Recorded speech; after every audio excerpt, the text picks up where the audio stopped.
Bonjour வணக்கம் எல்லாரும் எப்படி இருக்கீங்க?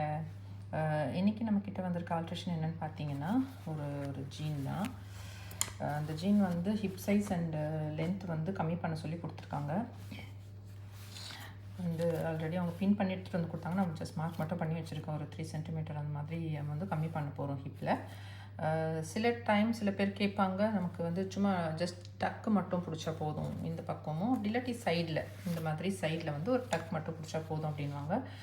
ஃபஸ்ட் ரீசன் வந்து காஸ்ட் வந்து கம்மியாக இருக்கும். ஒரிஜினலாக நம்ம ருத்துஷ் பண்ணுறதை விட, ஒரிஜினலாக இருக்க மாதிரி ருத்துஷ் பண்ணுறதை விட ஜஸ்ட் ஒரு டக் மட்டும் பிடிச்சோன்னா அது காஸ்ட் கம்மியாக இருக்கும்.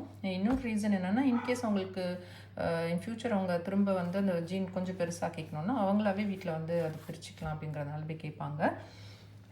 பட் இது பிராண்டட் ஜீன் ப்ளஸ் வந்து அதே மாதிரி டக் பிடிச்சாலும் நல்லாவும் இருக்காது. இங்கே வந்து குச்சூர் எப்படி இருக்குது பார்த்தீங்களா? இப்போ ரொம்ப நல்லா இருக்காது, ப்ரொஃபஷ்னலாகவும் இருக்காது. அப்படின்றதுனால நம்ம ஒரிஜினலாக எப்படி இருக்கோ அதே மாதிரி பண்ண போகிறோம். அதுக்கு நான் வந்து தையல் வந்து இங்கேருந்து இந்த தையல் வரைக்கும் நம்ம பிரிச்சிடணும். ஃபஸ்ட்டு பிரிச்சுட்டு அதுக்கப்புறம் இங்கேருந்து இது வரைக்கும் பிரிச்சுட்டு அதுக்கப்புறம் தான் இது ஃபுல்லாக ஆல்டர் பண்ண போகிறோம். இன்றைக்கான ஆல்ட்ரேஷன் இதான். மெர்சி.